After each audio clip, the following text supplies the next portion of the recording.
Guys, so it is about 8:15 in the morning and I'm on my way to my 30-day briefing. I'm so excited to meet with my recruiter. This is actually going to be a new recruiter. If you watched my other videos, then you know that my original recruiter PCS'd and she's no longer a recruiter. As you can see, it's the first snow of the season, so that's great, perfect timing. I have a 4-hour round trip to go see my recruiter. So I just got back from meeting with my recruiter. It's about 2:15, so that definitely took the majority of the day. But it's all worth it. It took me almost 3 hours to get there because the roads were so bad. It's still snowing. We're supposed to get 1 to 3 inches, and for me that's not a lot. I'm used to driving in it. I grew up in Chicago, so when I walked in there was a ton of people there, which I wasn't used to. Usually when I go there it's just 2 recruiters in the office and then like 1 or 2 people, but there were chairs everywhere and there was like families, and I was like, is everybody here for a 30-day briefing? What is going on? So there were actually 3 other girls there that were shipping out today. So their parents were there, they were saying their goodbyes, they were like in there eating, waiting for the shuttle. I wished so bad that I could just get on the shuttle and ship out with them today, but it's okay, soon enough. So like I said, this was my first time meeting this recruiter, so we just kind of introduced ourselves. He told me a little bit about him and where he came from and what my 30-day briefing was going to basically be like. So the first thing I did was let him know that I actually have another trip planned. I'm going to be going to South Carolina for 3 days right after Thanksgiving.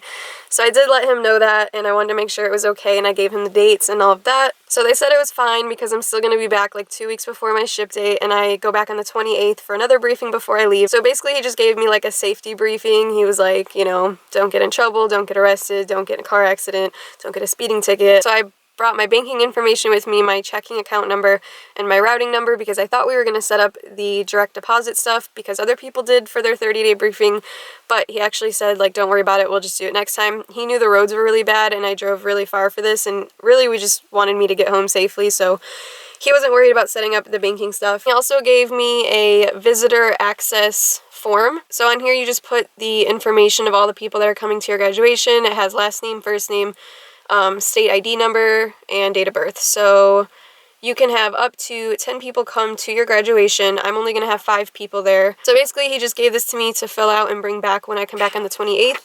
So also I just noticed that it says my squadron / flight is the 349th. So I didn't even know that till I just saw that right now. So I guess I'm in the 349th. Okay, so I also told my recruiter that you guys were non-stop telling me that I should have commissioned, I should have gone for OTS, and he gave me this as proof that I didn't even have an option to go in as an officer right now unless I was willing to wait a very long time, which I'm not. So this is just a memorandum for potential Air Force officer applicants, and this is from March, so as you can see they've been backed up for a while. He was like, the civilian route is shut down right now as far as officer training school. The only way for you to even become an officer in the Air Force right now, like at this moment, is to enlist and go through the enlistment process, and then he said after about 2 years I could definitely apply to become an officer, and that right now that's the most common way for people to become an officer in the Air Force. So just wanted to throw that out there and give you guys that piece of information. So he also took my height and weight, and I've actually gained 8 pounds since I went to MEPS in August. So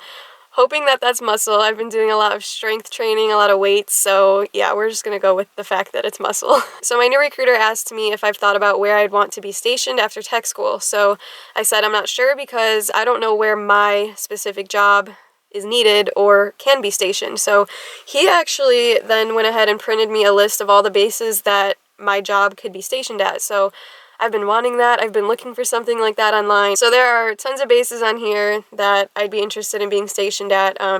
You do get to make your dream sheet in BASIC and edit it in tech school, so I'd love to be anywhere on the East Coast. I told him Florida, South Carolina, North Carolina, something like that. Definitely don't want to stay in Missouri. I definitely don't want to go back to Illinois. There's a lot of places on here I would not be super excited about, but of course I'd make the best of it and just be grateful to be in the Air Force and be stationed wherever I am. Yeah, so there's a lot of bases to choose from, and I think you get to pick 8 US bases and 8 overseas bases if you want. Like there's space for all of those on your dream sheet when you make it.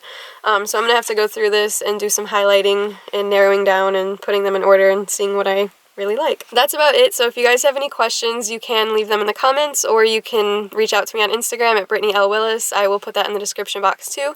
Thank you guys so much for watching. Please subscribe to my channel if you haven't yet, and I'll see you guys in my next video. Bye.